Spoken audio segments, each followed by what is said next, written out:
I guess ఈరోజు మనం చేసిన work Volkswagen Polo petrol. So మనం ఈరోజు చేసేది second periodic service. And other complaint వచ్చేసి చెక్ ఇంజన్ లైట్ కంటిన్యూస్గా బ్లింక్ అవుతుంది క్లస్టర్ మీటర్లో డ్రైవ్ చేసినప్పుడు. So let's check the issue. So first ఇది old air filter and old engine oil remove చేస్తున్నాం. సో ఆయిల్ ఫిల్టర్ కూడా రిమూవ్ చేస్తున్నాం. Compulsory replace చేసుకోవాలి oil filter, old oil filter. AC filter check చేసాం, పర్ఫెక్ట్గా ఉంది, జస్ట్ క్లీన్ చేసి replace చేయాలి. So old and new oil filter and air filters. New air filter replace చేస్తున్నాం,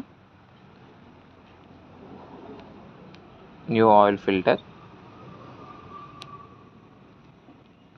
so new engine oil add చేస్తున్నాం, fully synthetic engine oil. So problem కూడా check engine light కూడా solve అయిపోయింది, clear చేసేసాం.